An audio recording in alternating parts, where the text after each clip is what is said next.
প্রিয় দর্শক, এসটিভির রাতের আয়োজন লেট এডিশনে আপনাদের সবাইকে স্বাগতম। সঙ্গে আছি আমি জাহিদুর রহমান খান।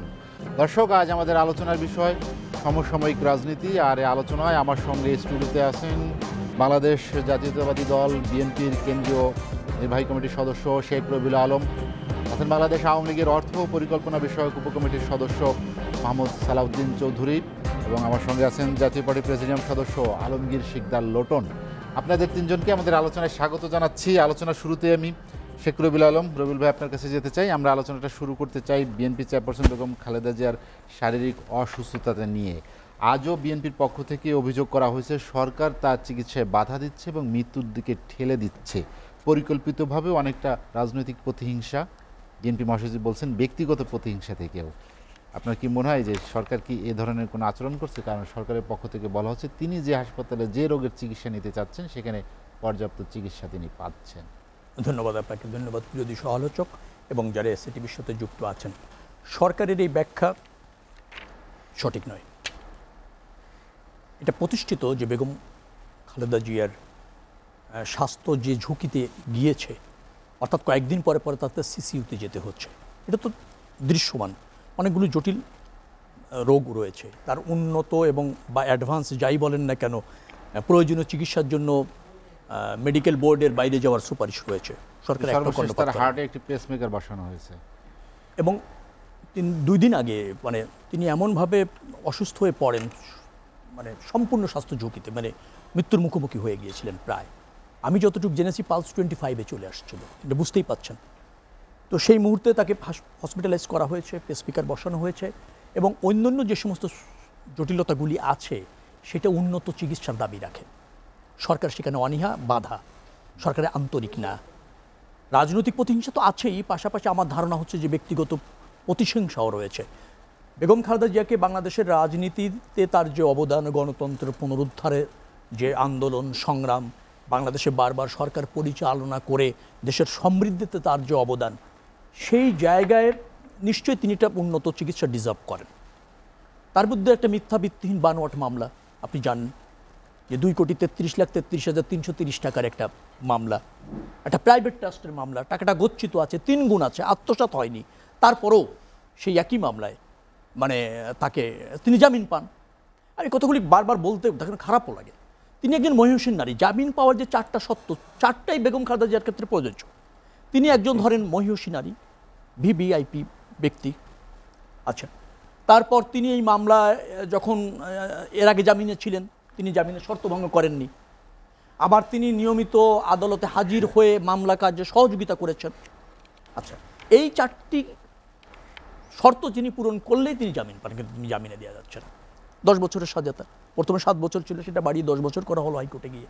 তিনি জামিন পাচ্ছেন না। নির্বাহী আদেশ আপনি দিয়েছেন মুক্তি, কিন্তু এমন শর্ত দিয়ে দিয়েছেন যে সেটা গৃহবন্দীর সামনে।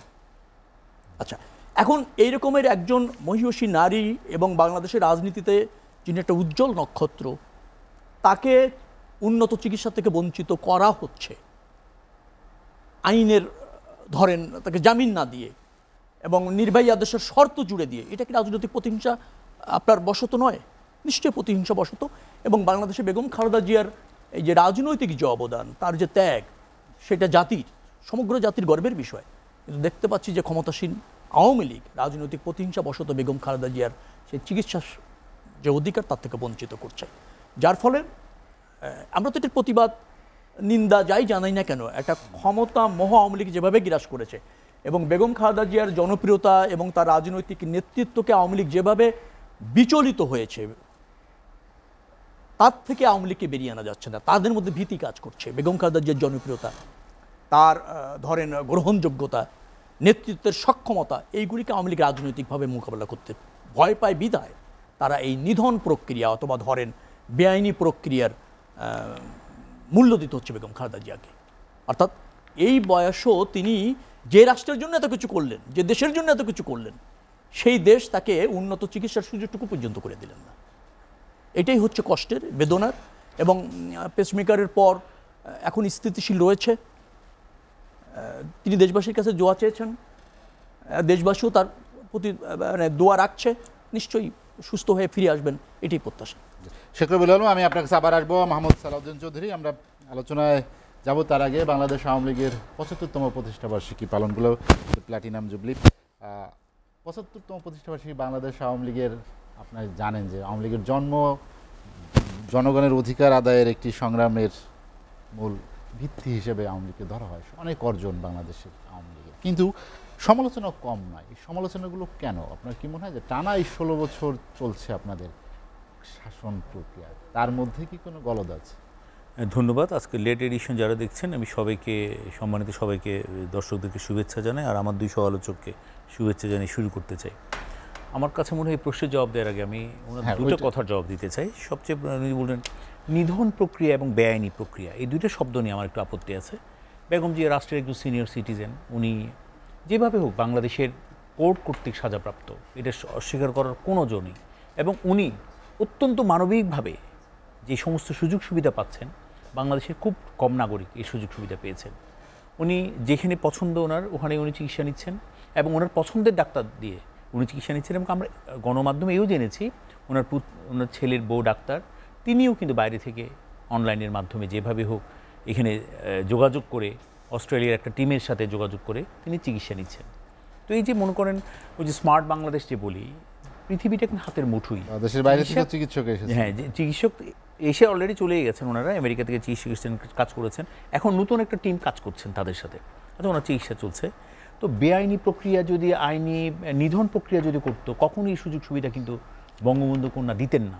এবং আরও একটা বলি, আমার কাছে খুব আশ্চর্য লাগে ওনার ধৈর্য দেখে। যে মানুষটাকে খুন করার জন্য অ্যাটেম্প নিয়েছে যে দলটি প্রধান এবং তার পরিবার এবং তার দল, তখনকার পরিচালিত সরকার, তিনি তাদেরকে সাহায্য করছেন। দেখেন ২১শে অগাস্টের এটা আসলে বারবার প্রসঙ্গক্রমে আমাদের আসে। বিএনপি আমাদেরকে সবসময় একটা জিনিস অভিযোগ করে, কথায় কথায় কেন আমরা ২১শে অগাস্টের কথারই, ২১শে অগাস্টকে মেরে ফেলার চেষ্টা করা হয়েছে।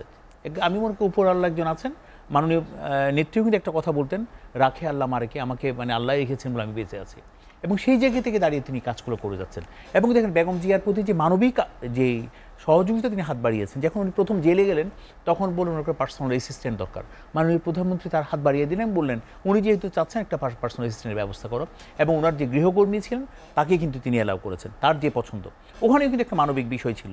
এবং আজকে যদি চিকিৎসার কথা বলি, আইনসম্মত হয়েছিল না, আইনসম্মত বিধিসম্মত, আমি মানবিক যে দৃষ্টিকোণটা, ওটা কিন্তু মাননীয় প্রধানমন্ত্রী সর্বোচ্চ যেটা ওনার পক্ষে সম্ভব সেটাই করেছেন। আর আইনমন্ত্রী গতকালও বিবৃতি দিয়েছেন, আজকেও বিবৃতি দিয়েছেন, তিনি একটা উন্নত জায়গায় চিকিৎসা নিচ্ছেন এবং তার চিকিৎসাগুলো মনিটরিং করা হচ্ছে দেশের বাইরে থেকে। আমি ওই প্রসঙ্গে আর গেলাম না। আমরাও চাই তিনি সুস্থ হয়ে ফিরে আসুক এবং দেশবাসীর কাছে তিনি দোয়া চেয়েছেন, এবং আমরাও মনে করি দেশবাসী নিশ্চয়ই তার জন্য দোয়া করবেন। এবং পাশাপাশি আমি আরেকটু বলি, যেটা আপনি বলেছেন আওয়ামী লীগ সম্পর্কে কথা বলতে গিয়ে প্রথমে বলবো, আমাদের আওয়ামী লীগের সাবেক সাধারণ সম্পাদক সৈয়দ আশরাফ একটা কথা বলেছেন, আওয়ামী লীগ একটা অনুভূতির নাম। আসলে এটা ভাষায় প্রকাশ করা যাবে এই দলটা কি। দেখেন ১৯৪৯ সালে প্রথম যে কমিটিটা ছিল, বঙ্গবন্ধু ছিলেন জয়েন্ট সেক্রেটারি, সেখান থেকে দাঁড়িয়ে একটা মানুষ স্বপ্ন দেখেছে এই দেশটাকে গঠন করতে হবে, এটাকে ভিনদেশীদের হাতে আমাদের দেশটা আছে। ৪৭-এর দেশভাগের পর তিনি অনুভব করলেন বিষয়টা। তিনি কলকাতা ইসলামিয়া কলেজের ছাত্র ছিলেন, সেখানেই তার সাথে সরওয়ার্দী সাহেবের একটা সখ্য গড়ে উঠলেন। সেখান থেকে তিনি স্বপ্ন দেখা শুরু করলেন, একটা দেশকে আমরা নতুনভাবে রূপ দিতে চাই, কারণ এই দেশের কৃষ্টি সংস্কৃতি সব কিছুই আলাদা, পশ্চিম পাকিস্তানের সাথে আমরা থাকতে পারি না। এভাবে কিন্তু একটা দলের গঠন প্রক্রিয়া শুরু। এবং দেখেন সেই আইয়ুব খান যে বললো, মোহাম্মদ আলী জিন্না বললো যে রাষ্ট্র হবে, উর্দুই হবে বাংলাদেশের এই রাষ্ট্রভাষা, সেখান থেকে কিন্তু বঙ্গবন্ধু যাত্রা শুরু। তিনি জেলে গেলেন, জেল থেকে বের হলেন, এই যে ক্রমান্বয়ে প্রতিমুহূর্তে গ্রেফতার করতে করতে অনেক কিছু বলতে হয়। ১৯৬৯ সালে বঙ্গবন্ধুকে একদম অবিসংবাদিত নেতা বানিয়ে দিলেন বাংলাদেশের সমস্ত বাঙালি। এবং দেখলেন এবং ৭০-এর নির্বাচনে উনি একদম একক সংখ্যাগরিষ্ঠতা পেয়ে একটা সরকার গঠনের মতো জায়গায় চলে গেলেন। অনেক বাধা বিপত্তি এসেছেন, ৬ দফা আন্দোলন, শিক্ষা আন্দোলন, ৬৪-র সাম্প্রদায়িক দাঙ্গা, সব কিছু মিলেই কিন্তু বঙ্গবন্ধু এই দেশের প্রতিটা মানুষের পালস বুঝতে পেরেছেন। যেমন বঙ্গবন্ধুর আত্মজীবনীতে আমি পড়েছি, এটা আমাদের অনেকেরই জানা কথা। বঙ্গবন্ধু নির্বাচন ক্যাম্পেইনে যখন গিয়েছিলেন, এক বৃদ্ধা মহিলা তার জন্য দাঁড়িয়েছিলেন ১ কাপ দুধ নিয়ে। তখন বলেছেন বঙ্গবন্ধু তার এটা গ্রহণ করলেন, এবং যাওয়ার সময় বঙ্গবন্ধুকে তিনি একটা আধুলি দিচ্ছেন। তখন বঙ্গবন্ধু বলেন, আপনার এই সাহায্যটা আমার লাগবে না। বুঝছেন, তুমি তো রাজনীতি করেই বেড়াও, তোমার তো টাকা পয়সা নাই, এটা তুমি রাখো, এটা তোমাকে আমি দিন, তোমার জন্য আমি রেখেছি। বঙ্গবন্ধু সেদিন বললেন, বাঙালিকে আমি কখনো বাঙালিকে কখনো আমি ঠকাতে পারবো না, বাঙালির সাথে আমি কখনো প্রতারণা করতে পারবো না। সেই যে তার কমিটমেন্টের জায়গাটা শুরু হয়েছে, তিনি বাঙালির সাথে কখনোই তার কমিটমেন্ট মিস করেননি। এবং দেখেন বাঙালিকে একটা স্বাধীনতা উপহার দিয়েছেন। এবং সেই স্বাধীনতা এমন স্বাধীনতা না, 9 মাস একটা রক্তক্ষয়ী যুদ্ধের মাধ্যমে বাংলাদেশকে যে ধীরে ধীরে তৈরি করেছিলেন, এই 9 মাসের মধ্যে বাঙালি সেই প্রমাণটা তাকে দিয়েছেন। এবং পাকিস্তানের কারাগারে তাকে যখন বারবার মৃত্যুর কথা স্মরণ করে, তার বারবার কবর করে জিজ্ঞেস করা হয়েছিল আপনাকে এই কবর দেবে, তখন তিনি বলেছিলেন আমি মুসলিম, আমাকে খুন করা হবে, কিন্তু আমার কবর হবে বাংলাদেশে, আপনারা আমার লাশটা বাংলাদেশে পাঠিয়ে দিয়েছেন। তিনি দেশের মানুষকে এতটুকু ভালোবাসতেন। দেখেন 10ই জানুয়ারি তখন দেশে ফিরে আসলেন, তিনি তখন বললেন 7 কোটি সন্তানের হে মুগ্ধ জননী, রেখেছ বাঙালি করে মানুষ করুনি। রবীন্দ্রনাথের কবিতা পাঠ করে তিনি বলেছিলেন, রবীন্দ্রনাথ তুমি দেখে যাও তোমার বাঙালিকে আজকে মানুষ হয়েছে। এই যে বাঙালিকে মানুষ করার প্রক্রিয়া কিন্তু বঙ্গবন্ধু করেছেন। আজকে পুরো বাংলাদেশ, পুরো বিশ্বের কাছে বঙ্গবন্ধু একটা অবিসংবাদিত না, বাংলাদেশ আওয়ামী লীগ একটা অবিসংবাদিত না। এবং বাংলাদেশ আওয়ামী লীগের নেতাকর্মীর যে স্যাক্রিফাইস, যে অনুভূতি, এটা কিন্তু ভাষায় প্রকাশ করা যাবে না। আপনি দেখেন, আমরা দেখেছি বঙ্গবন্ধু হত্যার পর কত মানুষ স্যান্ডেল পরেননি, কত মানুষ সে মাংস কখনোই খাননি। এই ধরনের অনেক ধরনের শপথ নিয়ে মাধ্যমে যখন 96 সালে আওয়ামী লীগ ক্ষমতায় আসলো, মাননীয় বঙ্গবন্ধু কন্যা যখন প্রধানমন্ত্রী হিসেবে শপথ নিলেন, অনেক মানুষ এসে বঙ্গবন্ধু কন্যাকে এই কথাগুলো বলেছিলেন। এবং দেখেন 75-এর পরে যখন বঙ্গবন্ধুকে হত্যা করা হলো, বঙ্গবন্ধুর 2 কন্যা কোথায় থাকবে? জামালপুরের একজন সরিষাবাড়ির একজন মানুষ 2 বোনের জন্য কিন্তু 5 কাঠা জমি কিনেছিলেন, এবং সেটা কিন্তু পরে ট্রান্সফার করেছেন বঙ্গবন্ধু কন্যা। এই যে মানুষের অনুভূতি, মানুষের ভালোবাসা, এটা আসলে কখনোই প্রমাণ করা যাবে না।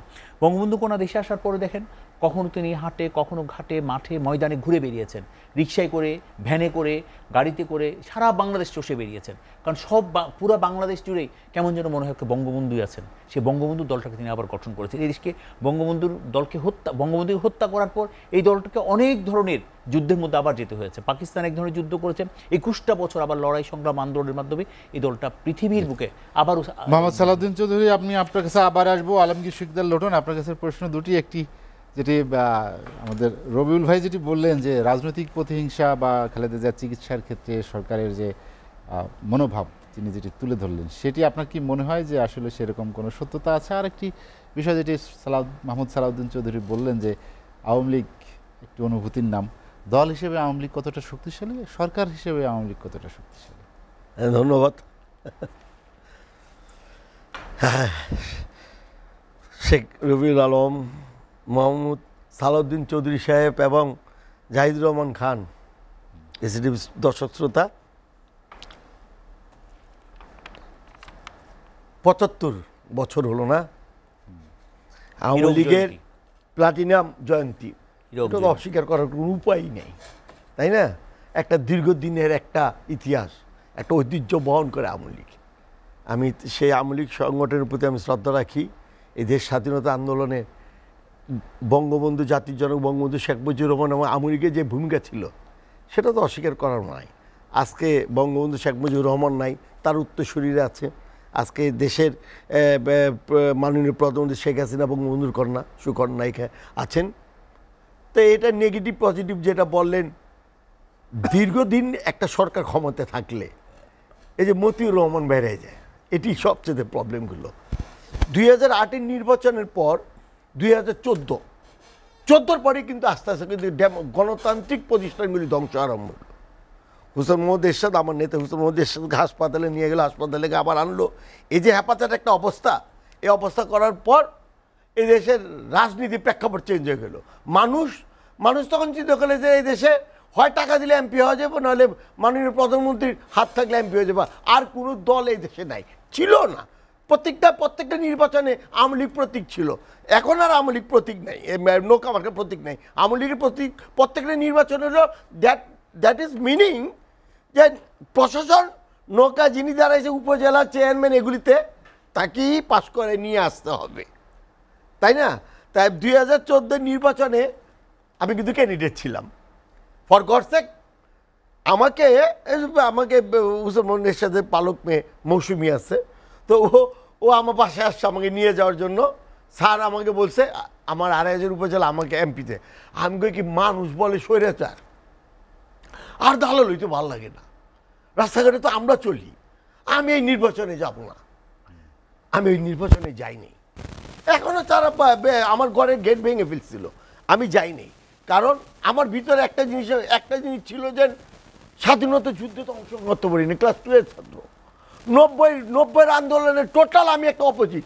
আমার এন্ট্রিতে বাংলাদেশের সব ছাত্র সংগঠনগুলো, হ্যাঁ, আমি আর আমার ভাই জোটন, আমরা 2-3 জন জগন্নাথের ইউনিভার্সিটির, তখন আমরা কয়েকজনই সংগ্রামী ছাত্র ঐক্য পরিষদের বিরুদ্ধে আমরা স্ট্যান্ড নিয়েছিলাম হুসেন মোহাম্মদ এরশাদের পক্ষে। তো ওই দিকটা চিন্তা করার পর খুব খারাপ লাগতো যে আমরা জাতির জন্য কিছু করতে পারবো না। 2014 নির্বাচন যখন আসলো, আমাকে যখন দিল, আমি বলছি না আমি এই নির্বাচন অংশগ্রহণ করবো না, 3 মাস পর নির্বাচন থাকবো না, এটা আমার লাভ কি। 2014 গেল, 2018 আসলো, 18 আসলো, আর আমি যাইতে যাইতে আমার ডিসি সাহেব ইচ্ছা করলে পারতো আমাকে ওই 5টার পর একটু দেওয়াতে, ডিসি সাহেব পারতো রাত 10টার সময়, কিন্তু অনেক একটা অ্যাকসেপ্ট করছে, কিন্তু আমারটা আর করে নেই, আমি ওইটা এলা হইতে পারি নাই। হ্যাঁ, এবং 2018 নির্বাচনে ওইটা আপনারা জানেন যে রাশেদ খান মেনন নিজেই বলছে, হ্যাঁ, যে রাত্রেবেলায় ভোট হয়ে গেছে। তা এখানে আমরা বলবো না, রাশেদ খান মেনন বলছে।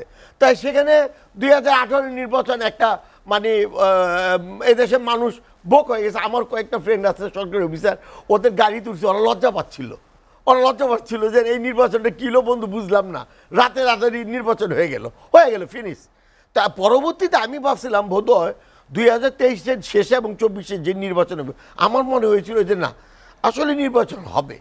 হ্যাঁ, কিন্তু ওই যে আওয়ামী লীগের 2041 থেকে 42 ওই টার্গেট থাকলে আর কেউ নির্বাচনে দাঁড়ে লাভ হইব না। যদি ওই টার্গেট থাকে, আওয়ামী লীগ যদি মনে করে, হ্যাঁ, আওয়ামী লীগ যদি মনে করে যে না আমি ওই টার্গেট আছি, হ্যাঁ, সেটা আওয়ামী লীগের নৌকার প্রতীক থাকুক আর না থাকুক, কেউ নির্বাচনে যায় অংশগ্রহণ করে কোনো লাভ নেই। শুধু কষ্ট, সময় নষ্ট, টাকা নষ্ট, শত্রুতা বাড়ে। এই যে শত্রুতা বাড়ার দরকারটা কি? হ্যাঁ, এই যে আমি 2,500 উপজেলা আমার নির্বাচন আমি ক্যান্ডিডেট ছিলাম, আমি ঈদের নামাজে যাইনি, আমি লজ্জায় যেতাম, আমার কষ্ট লাগে যেতে। আমি ওনাদেরকে বলবো কি মামলা মোকদ্দমা হয়েছে, আমি কী করবো বলেন? কিছু করার আছে? এটা অভিযোগ আপনার কাছে দিলাম, দর্শক শ্রোতার কাছে দিলাম। আজকে আওয়ামী লীগের এই প্লাটিনাম দিবস এই জয়ন্তীকে আমি স্বাগতম জানাই, ধন্যবাদ জানাই।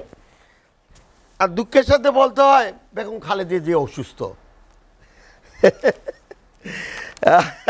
রবিউল ভাই, এই দিন না, আরো দিন আছে। এই দিনের নিয়ে গেছে চকবাজার কারাগারে। আমার নেতা হুসেন মোহাম্মদ এরশাদ যখন 91-96 নির্বাচনে যখন উনি পাশ করলো 5টা আসনে, জেলেই থাকলো 91 থেকে 96 পর্যন্ত। আপনারা তো একবার জামিন দিলেন না, আপনারা তো এখন তো ভালো আছেন। বেগম খালেদা জি আরো ভালো থাকে, আল্লাহর কাছে দোয়া করি বেগম খালেদা দীর্ঘজীবী হোক, দীর্ঘ জীবন পাক, এবং দোয়া করি উনি যে ভালো থাকে। কিন্তু উনার যে দল বিএনপি আমাদের জাতীয় পার্টির সাথে কি করেছে? আমার নেতা হুসেন মোহাম্মদ এরশাদ জেলে ছিল 91 থেকে 96 পর্যন্ত। আমি জানি যে একটা আমি ছাত্র সমাজের প্রেসিডেন্ট ছিলাম, আমি 4 মাস জেলে ছিলাম। আহারে জেলে যে কি কষ্ট, ও চিঠি চাবাই খায় ভালোই তো। হুসেন মোহাম্মদ এরশাদ যদি চিঠি দিত আমাদেরকে, ওই চিঠি আমরা চিবিয়ে পানি দিয়ে খেয়ে ফেলতাম, কারণ ওই চিঠি পেলে তো এমনি তাহলে আবার আরেকটা ঝামেলা পড়বো। তা এই সকল ঘটনা তো আর ভুলে না। দেখেন কি পাপের প্রায়শ্চিত্ত সব কিছুর দিক দিয়ে। দেখেন এই পৃথিবীতে নাকি স্বর্গে, এই পৃথিবীতে নাকি দোজক। আজকে উনারা প্রবলেমে পড়েছে। আজকে উনারা সেই চকবাজারে জেলে ছিল বেগম খালেদা। আমি এটাকে বেগম খালেদা জিয়া বা শেখ হাসিনা তারা জেলে থেকে এটার প্রতি আমার অনীহা সবসময় ছিল। কারণ দেশ পরিচালনা করতে গেলে তারা জেলে যাবে কেন? গেলে তো ওই যে মতিউররা জেলে যাওয়ার কথা। রাজনীতির নেতা কর্মীরা তারা দুর্নীতি করতে, দুঃশাসকরা এড়াতে যাওয়ার কথা। নেত্রী যাবে কেন? ম্যাডাম যাবে কেন? হুসেন মোহাম্মদ এরশাদ, পল্লীবন্ধু এরশাদ যাবে কেন? তো গেছে, আমরা কষ্ট পেয়েছি। বিলরবিং 30 নাকি কত জানি বলে, এটা হয়ে গেল। পিজি হাসপাতালের গেটে দাঁড়িয়েছিলাম, হ্যাঁ, পলাতক অবস্থা। আমরা 20-25 ইকবাল হোসেন রাজু ছিল, আমরা ছিলাম, গোলাম মোহাম্মদ ছিল, মোস্তাক ভাই ছিল, আমরা সবাই দাঁড়িয়েছিলাম। এরশাদ আসবে না, আপনারা দেন নাই। আপনারা চকবাজারের জেলখানায় আপনারা সে মেডিকেলে এরশাদকে রাখছেন। আপনি আজকে বলতেছেন রবিউল ভাই যে উনি কেন জামিন পাবে না? ইয়েস, ওনার জামিন পাওয়া দরকার। তারপর তো মানবতার উনি বাসায় আছে। হুসেন মোহাম্মদ এরশাদকে জামিন দিয়েছিলেন, একটা পিস্তল, একটা গুলি। পিস্তলটাকে সাদ্দাম দিয়েছিল, এটা সরকারি কোষাগারে জমা দেয়নি। আরে বাবা, সাদ্দাম দিয়েছিল, এটা আমি আমার বাসায় নিয়ে সাজাইছি। হয়তো হইতে পারে আমার, that is my wrong, but that not meaning আপনারা আমাকে জামিন দিলেন না। আপনার বিশেষ ক্ষমতা এনে সাদ এরশাদ বেগম রওশন এরশাদ সব জেলে ঢুকাই দিলেন। আমরা নেতাকর্মীরা সব পালিয়ে গেলাম, আমাদের মন্ত্রীরা জেলে গেল, সংসদ সদস্যরা পালিয়ে গেল, তারপরও আমরা 35টা আসন পাই। আমরা বলে স্বৈরাচার না, রাজাকাররা ঘুরে বেড়াইবো, আর আমরা একটু স্বৈরাচারি করলাম, একটু না নতুন বাংলাদেশ করলাম, এই দেশে উপজেলা করলাম, হ্যাঁ রাষ্ট্রধর্ম ইসলাম মসজিদ মাদ্রাসা বিদ্যুৎ বিল মওকুফ করলাম, আমরা এলাম স্বৈরাচার। লটন ভাই, আমরা একটা বিরতি নিতে চাই, বিরতির দেন পরে বিরতি। আবার আসবো। দর্শক, লেট এডিশনে নিচ্ছে একটা বিরতি, ফিরবো শীঘ্রই, সঙ্গেই থাকুন।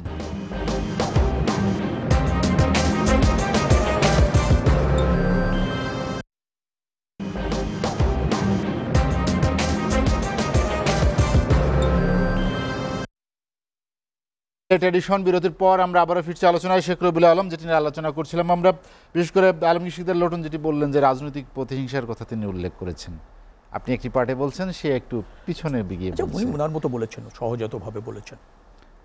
ওনার এরশাদ সাহেব জেলে ছিলেন, উনি এরশাদ সাহেবের অনুসারী নেতা, কষ্ট পেয়েছেন। কিন্তু ওনাকে মনে রাখতে হবে যে এরশাদ সাহেব একটা গণ আন্দোলনের মুখে তার পতন হয়েছিল, একটা গণ আন্দোলনের মুখে। ওনারা লাকি যে 91 নির্বাচনে বেগম খালেদা জিয়ার দল বিএনপি ক্ষমতা আসছিল, এই জন্য জেলে থেকেও বেঁচে গেছেন।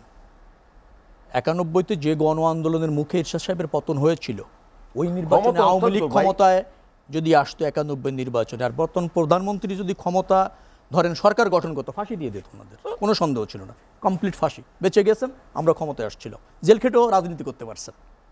কারণ ওই যে জনরোষ, ওই যে যেভাবে অবৈধ ক্ষমতা দখল, তারপরে ধরেন নির্বাচনহীনভাবে 9 বছর অপশাসন, দুঃশাসন, সব দল এক হয়ে ক্ষমতা দখল। গণ আন্দোলনের জিয়া মুখে রহমান কি পতন, করছে ভাই? গণ আন্দোলনের মুখে পতন হয়ে রাজনীতি করছেন, জেলে ছিলেন, আবার ফিরে আসছেন, এটাই তো সৌভাগ্য।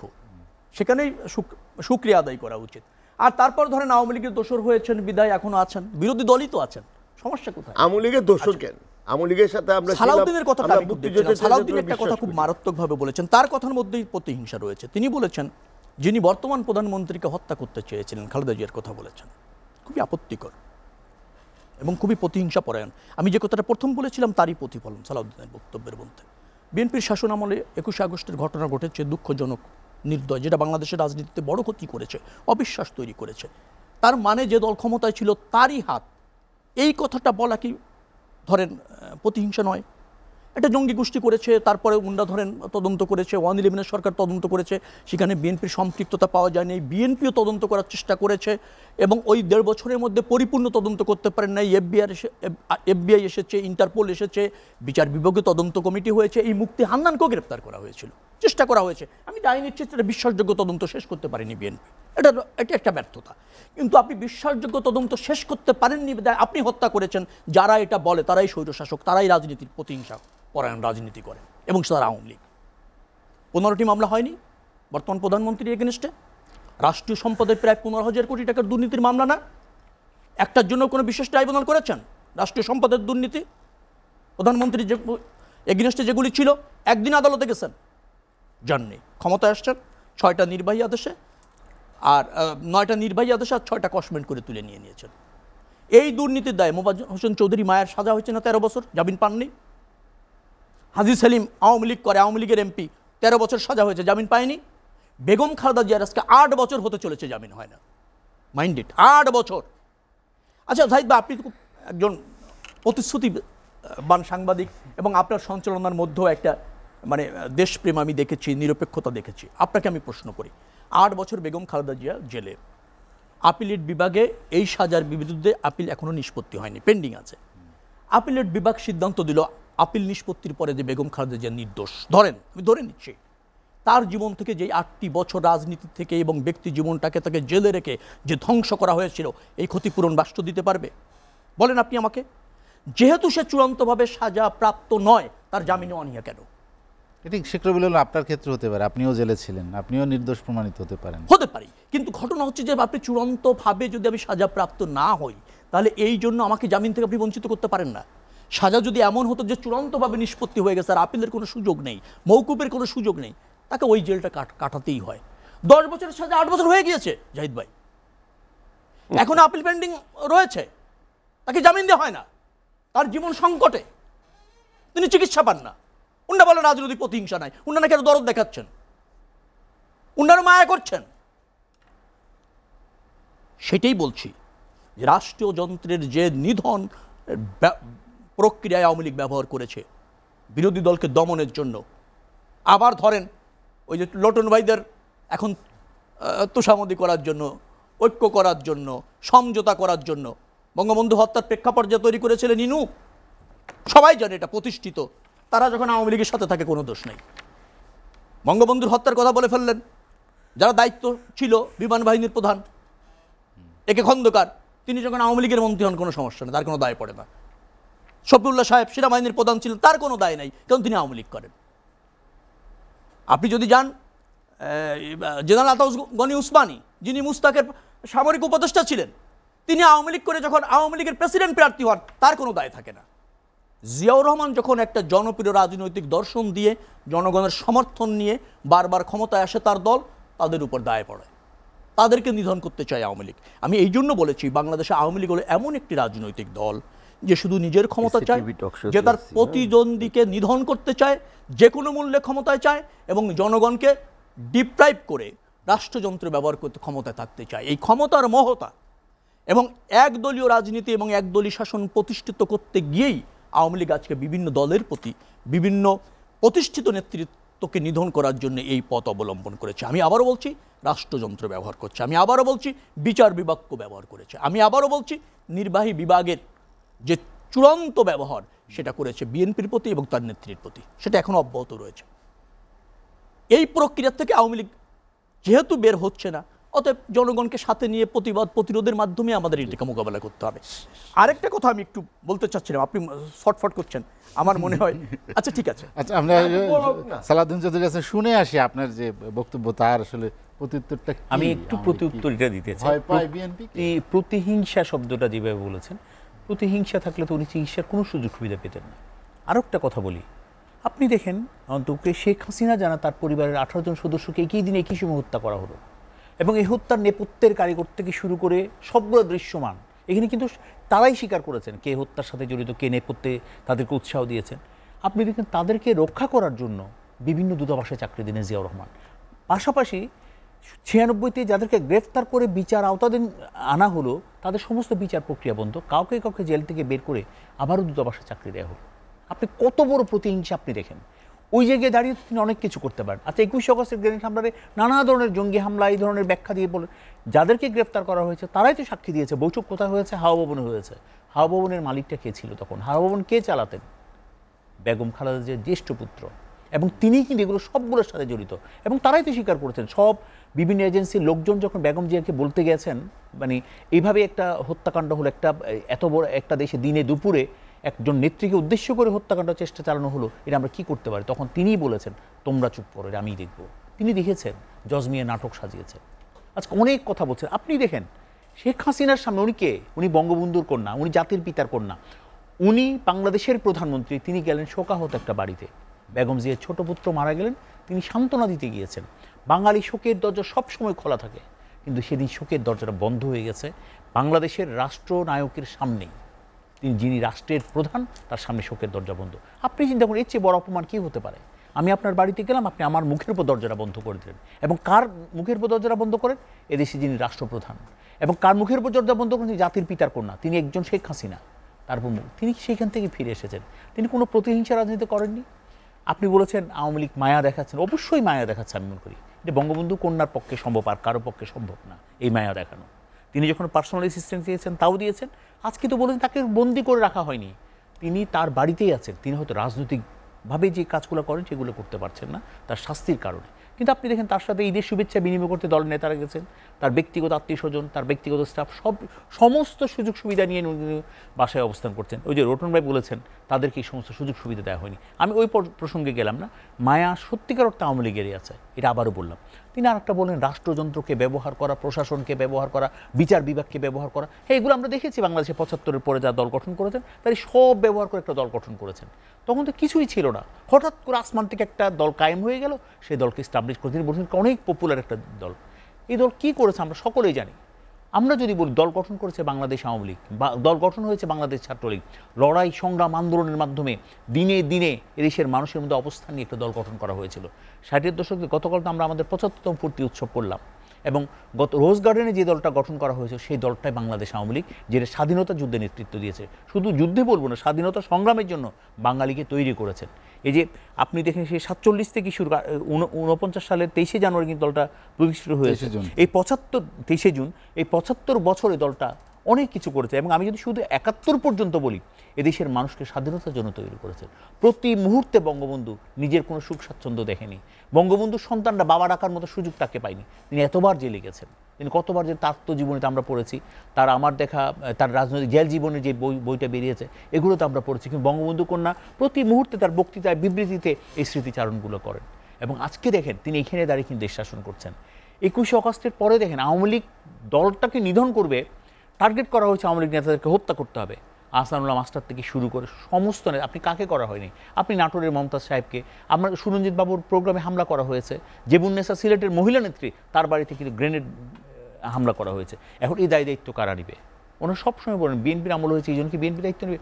অবশ্যই বিএনপির ইন্ধন ছিল সব কিছুতে, কারণ এই দলটাকে শেষ করতে হবে, এই দলটাকে দাঁড়াতে দেওয়া যাবে না। কাদের বুদ্ধি দিয়ে সেদিন ধরেছিলেন? যাদের নিয়ে জোট গঠন করেছিলেন তারাই কি এই বুদ্ধিগুলো তাদেরকে দিয়েছেন? আজকে তাদের সর্বনাশ ডেকে এনেছে এই জোট। তাদের যে 4 দলীয় জোটের শীর্ষ নেতারা বসেই পরামর্শ দিয়েছে এই কাজগুলো করতে হবে, না এই দলটাকে আপনারা টিকিয়ে রাখতে হবে। অনেক ছলছাতুরি করেছেন। আমি বলি আমাদের আন্দোলনের মুখে, বাংলাদেশের মানুষকে নিয়ে আমরা যে আন্দোলন করেছি সেই আন্দোলনের মুখে আপনারা পদত্যাগে বাধ্য হয়েছিলেন। এমনি এমনি কিন্তু আমাদেরকে ক্ষমতা ছাড়েননি আপনারা। এবং দেখেন সুষ্ঠু নিরপেক্ষ নির্বাচনের মাধ্যমে কিন্তু আওয়ামী লীগ ক্ষমতা এসেছে। আওয়ামী লীগকে কখনো কেউ নির্বাচনের মাধ্যমে পরাজিত করতে পারেনি। হত্যা ষড়যন্ত্রের মাধ্যমে কিন্তু বারবার আওয়ামী লীগকে কিন্তু প্রত্যাহার করার চেষ্টা করেছে এবং প্রতিহত করার চেষ্টা করা হয়েছে আওয়ামী লীগকে। আওয়ামী লীগ এমন একটি দল যেখানে হত্যা করা হয়েছে সেখান থেকে আওয়ামী লীগের জন্ম নিয়েছে। আপনি দেখেন 75-এ যখন আওয়ামী লীগকে হত্যা করা হলো, তো মনে করছি এই আওয়ামী লীগ আর কখনোই দাঁড়াতে পারবে না। এটি হলো আগুনে পুরা ফিনিক্স পাখির মতো। কালকেও মাননেত্রী বলেছেন সেখান থেকে আবার ঝলসে ওঠে আওয়ামী লীগ। এবং একটা কথা আছে না, যতবারই হত্যা করে জন্মাবো আবার দারুণ সূর্য হব, লিখব নতুন ইতিহাস। আবারও সেখান থেকে উঠে এসে কিন্তু আওয়ামী লীগ নতুন ইতিহাস রচনা করেছে। আজকে নতুন ইতিহাস যদি বলি, স্মার্ট বাংলাদেশ, যে স্মার্ট বাংলাদেশের সুযোগ সুবিধা আজকে যিনি চিকিৎসারত অবস্থায় এভার কেয়ার আছেন সেখান থেকে তিনিও পাচ্ছেন এই সুযোগ। জি, মাহমুদ সালাউদ্দিন চৌধুরী, আমি আপনার কাছে আবার আসবো। আলমগীর শিকদার লিটন, আমরা যেটি নিয়ে আলোচনা করছিলাম রাজনীতির প্রতিহিংসা। আপনি শুনলেন 21শে আগস্ট সহ বেশ কয়েকটি ঘটনা আছে। আসলে কিন্তু পরিত্রাণের উপায় কি? এই দূরত্ব কি কমবে? দূরত্ব কমবে। একটা তো হলো স্বাধীনতার পক্ষের সৈনিক, একটা হলো স্বাধীনতার বিপক্ষের সৈনিক, একটা হচ্ছে এন্টি ভারত সেন্টিমেন্ট, একটা হচ্ছে স্বাধীন মুক্তিযুদ্ধের পক্ষের সৈনিক। তা এই সকল টিম যখন থাকে, ওই যে রবিউল ভাই বললো না আমরা আওয়ামী লীগের দোসর, ওনারা কার দোসর? ওনাদেরকে প্রশ্ন করুক না। আমরা তো একটা একটা একটা প্রগতিশীল একটা গণতান্ত্রিক একটা সংগঠনের সাথে, আমরা মুক্তিযুদ্ধের চেতনার একটা সংগঠনের সাথে আমরা আছি, তাই না? তাই উনারা আর যাই হোক ভাই, আমি স্বৈরাচার, আমি কিন্তু রাজাকার না। হোয়াট এভার, আমার একটা মেন্টালি আমি স্যাটিসফাইড যে আমি মুক্তিযুদ্ধের ছেলে, আমি রাজাকার না। আমি অপরাপর সকল ইসলামী দলকে পছন্দ করি, কিন্তু আমি জামাত ইসলামকে আমি পছন্দ করি না। অপরাপর সকল ইসলামী দলকে, যেহেতু আমার ধর্ম ইসলাম। কিন্তু উনারা গত কয়েকদিন আগে উনারা বলছে আমাদের সাথে এখন বাম দল ডান দল সব চলে আসছে, আমাদের এখন কোনো চিন্তা নেই। ওনারা কি জামাত ছাড়তে পারছে? বিএনপির উদ্দেশ্য করে বলছি, পারে নাই তো, পারে নাই। তাই এই সকল ব্যক্তি এখন ভারত সেন্টিমেন্ট মাননীয় প্রধানমন্ত্রী মোদির শপথ গ্রহণ অনুষ্ঠানে গিয়েছিল, আলহামদুলিল্লাহ, এটা যাওয়া এটাই স্বাভাবিক। কিন্তু পরবর্তী যাওয়াটা কিন্তু আমার কাছে একটু দৃষ্টিকোট লাগছে। সাডেনলি আমাদের মাননীয় প্রধানমন্ত্রী উইদাউট মানে ইনভাইটেশন বা এরকম সাডেনলি উনি গেছে, ইনভাইটেশন ছাড়া যাওয়া যায় না। হ্যাঁ, ইনভাইটেশন দিল, কিন্তু একটা দেখেন মাননীয় প্রধানমন্ত্রীকে ওরকম ভাবে দাওয়াত দিয়ে নিয়ে যাওয়া, যেহেতু চীনে যাইব তার আগে তাকে দাওয়াত দিয়েছে, থ্যাংক ইউ। উনার জানার জন্য বলি, এটি ছিল মূলত সফর 21-এ। উনারা ওই চীনে যাওয়ার আগে উনারা একটা আমাদের মাননীয় প্রধানমন্ত্রীকে ডেকে একটা আমি বলবো ট্রানজিটের সুবিধা, ট্রান্সশিপমেন্টের একটা সুবিধা, করিডোরের একটা সুবিধা, ইনক্লুডিং সব কিছু কিন্তু আদায় করে নিয়েছে। আমাদের এই যে বিএনপি একটা কর্মসূচি দিয়েছে না, ভারত পণ্য বিসর্জন করো, এটা কেন করছে? এগুলি না মাননীয় প্রধানমন্ত্রী গিয়েছে, আমি দেশের উন্নয়নের জন্য গিয়েছে, কিন্তু আমরা কি তিস্তা চুক্তির পানি কি নিতে পারছি? আমরা কি ফারাক্কার পানি কি আনতে পারছি? এই যে করিডোর, কত কত কিলো কত কিলো এই যে এখানে আছে, এই কলকাতা থেকে আগরতলা, আমি গেলবার বইমেলা আগরতলা গিয়েছিলাম, তখনই আমার ভিতরে একটা কামড় দিয়েছে।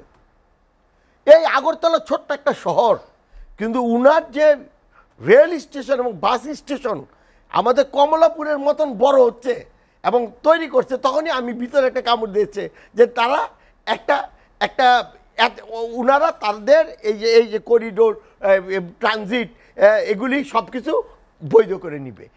সেই কারণে আওয়ামী লীগকে তারা ক্ষমতা আনছে, এমনি আনে নাই তো। উনারা স্বার্থ, 10 টাকা অস্ত্র যাবে না, উনার স্বার্থ 10 টাকা অস্ত্র তাদের বিচ্ছিন্ন দলের দিয়ে দিবে, সেটার জন্য ভারত তার স্বার্থ দেখেছে। কিন্তু আমাদের স্বার্থ কতটুকু রাখলো? এই যে নেপালের থেকে বাংলাদেশে 18 কিলো কই, আমাদের তো বিদ্যুৎ দেয়নি। এখন নেপালে আমরা বাণিজ্য করি, কিন্তু কি হয়েছে জানেন, নেপালে সরাসরি আমাদের মাল যায় না, ভারতে নামার পর ওইখানে শিপমেন্ট হয়, ওইখান থেকে আবার নেপালে যায়। দেখেন কত কষ্ট, অথচ আমরা আমার দেশ দিয়ে দিচ্ছি যা চাইছে। করিডোর কি দেয় নেই আমরা। চট্টগ্রাম থেকে Agartala, that is close two 200 kilo বা 250 কিলো। কলকাতা থেকে যদি আপনি মনে করেন কলকাতাতে, ত্রিপুরার রাজধানী কলকাতার 1536 কিলো প্রায়, সেটা 280 কিলো হয়ে গেছে। আপনি যদি ট্রেনে যান বা বন্দরে, চিটাগাং বন্দর থেকে যান না কেন, তাইলে দেখেন কত সহজ। মেঘালয় টু শিলং কলকাতার দূরত্ব হলো 1150 কিলো প্রায়। হ্যাঁ, সেখানে চট্টগ্রাম থেকে মেঘালয় 570, বন্দরের সুবিধা, কত সহজে ট্রেন সুবিধা যাচ্ছে। হ্যাঁ, এখানে দেখেন কলকাতা থেকে মিজোরাম আইজল 1550 কিমি প্রায়, কিন্তু চট্টগ্রাম থেকে এবং আইজল 655 কিমি। তো তারা তো চাবেই তাদের প্রয়োজনে, আমার কাছে টোটাল ডাটা আছে তো। হ্যাঁ, তো তারা তাদের প্রয়োজনে তারা করেছে ভালো। মোদি তো বিজেপি সরকার করেছে। হ্যাঁ, হিন্দু জাতীয়তাবাদ। ভারতে দেখছেন, ভারতের জনগণ মোদির অযোধ্যার মতন জায়গায় যেখানে রাম মন্দির করেছে, সেখানে কিন্তু মোদি ফেল করেছে।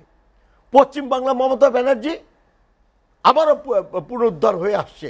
তার মানে ভারতের মানুষকে আমি ধন্যবাদ জানাই যে এবার মোদি বলেছিল যে 3 বার না 400 পার হয়ে যায়গা। 400 পার হয়নি, কিন্তু আমি মাননীয় নরেন্দ্র মোদীকে আমি ধন্যবাদ দেই। উনি 3 বার রাষ্ট্রনায়ক হয়েছে, আলহামদুলিল্লাহ হয়েছে, ভালো হয়েছে। কিন্তু আমাদের জন্য কি হবে, আমরা আর একটা বিরতি নেব, বিরতির পরে এসে আবার শুনবো। দর্শক, লেট এডিশনে নিচ্ছি আর একটা বিরতি, ফিরবো শীঘ্রই, সঙ্গেই থাকুন।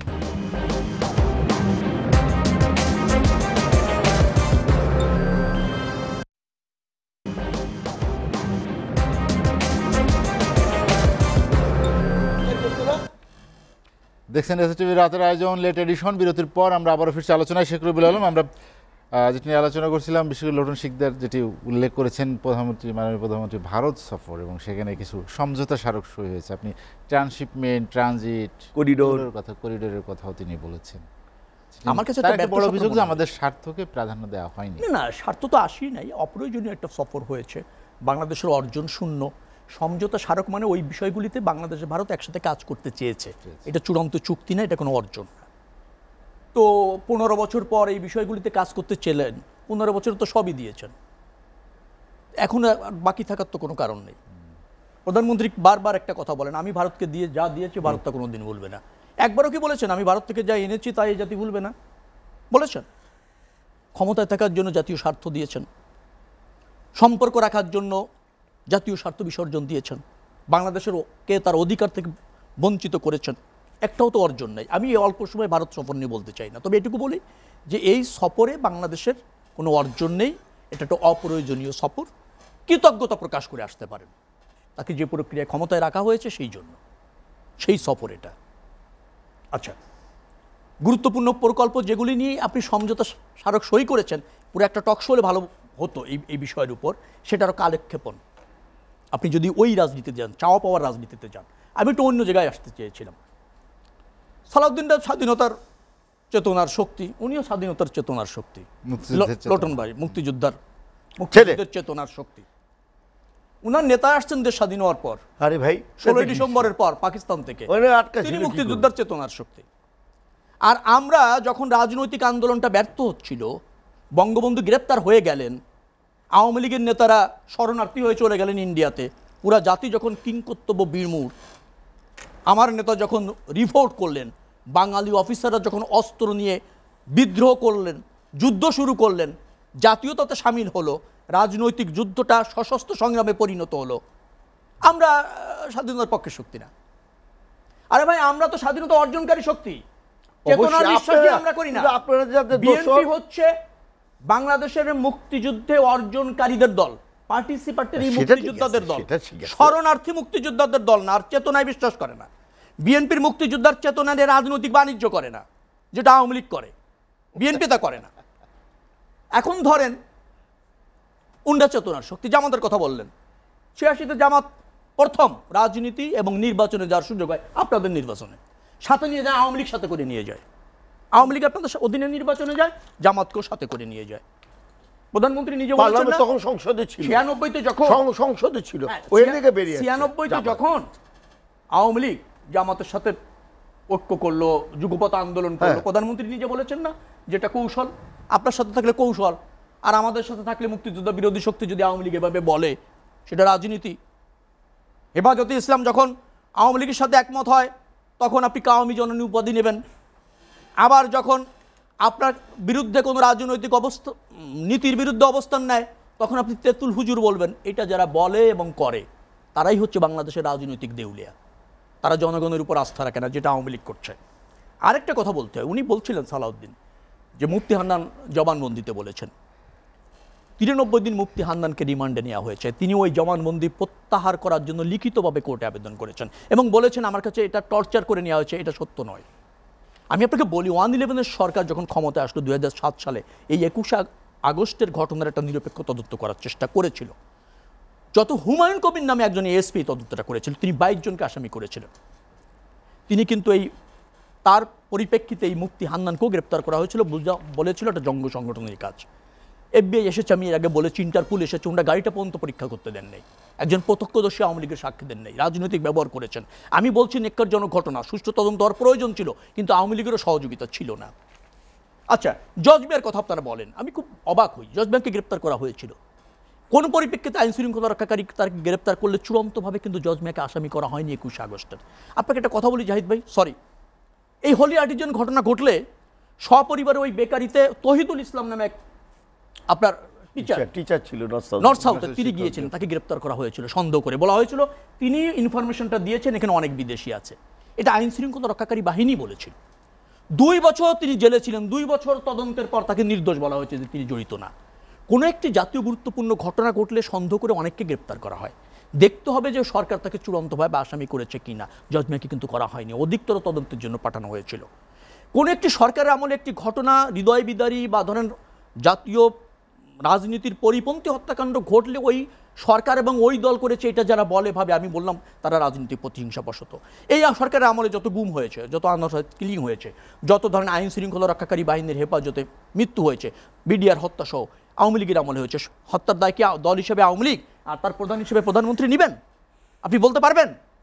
এই জন্য বলছি যে আওয়ামী লীগ সবসময় অপরাজনীতি করেছে, দায় চাপানোর চেষ্টা করেছে এবং নিজে ক্ষমতা লুবি হয়ে ক্ষমতা গ্রাস করার চেষ্টা করেছে। এটাই হচ্ছে বাংলাদেশের রাজনীতির সবচেয়ে বড় আপনার দুর্বলতা। আর আওয়ামী লীগ রাজনৈতিক চরিত্র হারিয়েছে বিধায় আজকে আপনার এইসব বিষয় নিয়ে আলোচনা করতে হচ্ছে। আজকে আমাদের আলোচনার বিষয় হওয়া উচিত ছিল যে গণতান্ত্রিক প্রক্রিয়া জনগণের সরকার কিভাবে হবে, জনগণের সরকার জনগণের কাছে কিভাবে দায়বদ্ধ থাকবে এবং আগামীতে বাংলাদেশের উন্নতি সমৃদ্ধি কি হবে, দক্ষিণ পূর্ব এশিয়া এবং পার্শ্ববর্তী দেশ ভারত ও মায়ানমারের সাথে আমাদের স্বার্থ কিভাবে রক্ষা হবে, সেটা নিয়ে আজকে এখানে আলোচনা করতে পারতাম। কিন্তু দুঃখের বিষয় হচ্ছে 2008-এ আওয়ামী লীগ ক্ষমতা এসে রাজনৈতিক চরিত্র হারিয়ে আজকে বাংলাদেশের আভ্যন্তরীণ যে সংকট তৈরি করেছে তাতে ভারত সফরও কিছু আসে যায় না।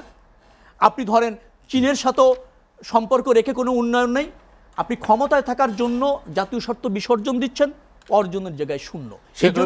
এই সরকারের, এই অবৈধ সরকার, অনির্বাচিত সরকার, সে দেশের প্রয়োজনে কিছু করবে ভারতে গিয়ে বা চীনে গিয়ে বা আমেরিকায় গিয়ে, আমার তার প্রতি কোনো আস্থা নেই। আপনাকে অসংখ্য ধন্যবাদ। হাতে সময় নিয়ে আলোচনা শেষ করতে চাই। আমি মনে হয় প্রশ্ন করার দরকার নেই, উত্তর দিয়ে দিই সময় নষ্ট হবে। আমি সর্বপ্রথমে বলতে চাই বিশেষ করে মুক্তিযুদ্ধ নিয়ে যে একটা ভয়ঙ্কর অসত্য কথা বলেছেন, আসলে বিএনপি যারা করেন তাদের মগজটা ধোলাই করে ফেলা হয়েছে। রাজনৈতিক নেতৃত্ব ব্যর্থ হয়, রাজনৈতিক নেতৃত্ব ব্যর্থ হলে স্বাধীনতা আসে নাকি? এতগুলো মানুষকে 7 কোটি মানুষ সেদিন এদেরকে তৈরি করেছিল কে? বঙ্গবন্ধু তৈরি করেছিল স্বাধীনতার জন্য। একে জিয়াউর রহমান একজন কেউ চিনে না, কোনোদিন আসে নাই। তিনি দিয়েছেন চট্টগ্রামে অস্ত্র খালাস করতে, আওয়ামী লীগ নেতারা তাকে ধরে নিয়ে বলেছেন আপনি এই ঘোষণাপত্রটা পাঠ করেন। তিনি প্রথমে কিন্তু নিজের নামই পাঠ করে ফেলেছেন।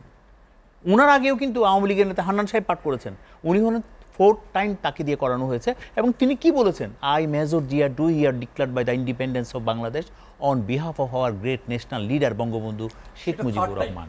এই যে বলে এই কথাগুলো বিএনপির এই যে বলে না মুক্তিযোদ্ধাদেরকে দল গঠন করেছেন, তারাই তো লিখেছেন ইতিহাসে এগুলা। এই যে এমাজউদ্দিন সাহেবের বইগুলো পড়েন, 75-এর আগে যে বইগুলো লিখছেন, এই যে কর্নেল অলি, তাদের তো কয়েকজন প্রথম দিককার নেতার মধ্যে তিনি একজন, তার বইও তো আছে এগুলা। আবার তারা কেউ কেউ বলেছেন জিয়াউর রহমান সাহেব ড্রামের উপর দাঁড়িয়ে কিন্তু স্বাধীনতার ঘোষণা দিয়ে দিয়েছে। এভাবে ভয়ঙ্কর মিথ্যা তথ্য কারণ দেখলাম আমরা সারা জীবন পড়েছি বঙ্গবন্ধুর পক্ষ থেকে ঘোষণাপত্র পাঠ করেছেন তিনি 27 তারিখ, বিএনপি ক্ষমতা আসার পরে 26 তারিখ করে ফেললো। ওই যে মিথ্যা জন্মদিন, মিথ্যা স্বাধীনতা দিবস তারা করে ফেললেন। এই যে ভয়ঙ্কর তথ্যগুলো বাংলাদেশের মানুষকে দেয়। তারপর আরও একটা কথা বলে তিনি যে বলেছেন অনেক কথা, এক মোটু রাজাকার এক চিমটি মুক্তিযুদ্ধের দল গঠন করেছেন, তিনি বলেছেন জামাতের সাথে তাদের কোনো সংশ্লিষ্টতা নাই। পুরা জামাতকে পৃষ্ঠপোষক করেছে এবং রাজনৈতিকভাবে প্রতিষ্ঠা করেছেন কিন্তু বিএনপি। আরেকটা বলি, তিনি বলেছেন আওয়ামী লীগ রাজনৈতিকভাবে দেউলিয়া হয়ে গেছে। আওয়ামী লীগ একমাত্র বাংলাদেশের রাজনৈতিক দল যে গণমানুষের লড়াই সংগ্রাম আন্দোলনের মধ্যে গড়ে উঠেছে। বাংলাদেশে আর কোনো রাজনৈতিক দল এভাবে গড়ে ওঠে নাই। এই স্বাধীনতা আনার জন্য বাংলাদেশ ছাত্রলীগ, আওয়ামী লীগ, যুবলীগের অসংখ্য নেতাকর্মী প্রাণ দিয়েছে এবং 30 লক্ষ শহীদের মধ্যে মিশে আছে এদের নাম। এবং আরও যদি বলি, এদেশের মানবিক মুক্তির লড়াই, গণতন্ত্রের মিছিলে ছাত্রলীগের নাম লেখা আছে, আওয়ামী লীগের নাম লেখা আছে। আমরা দেখেছি সেই স্বৈর শাসনের সময় এই গণতন্ত্র মুক্তি পাক যে পোস্টার ছাপিয়ে নূর হোসেন প্রাণ দিয়েছে। এই অসংখ্য মানুষের তাজা প্রাণ দিয়ে কিন্তু এই দেশটাকে গড়ে তুলেছে আওয়ামী লীগ। আবার আরেকটা বলেছেন যে এই যে বিএনপি যে ভারতের যে বিষয়টা বলেছেন সেখান থেকে কোনো অর্জন নেই। আমি কালকে দেখলাম বিএনপি সাধারণ সম্পাদক মহাসচিব, তারা মহাসচিবই বলেন, মির্জা ফখরুল ইসলাম আলমগীর সাহেব খুব করুণভাবে বলছেন কোনো অর্জন করতে পারেননি।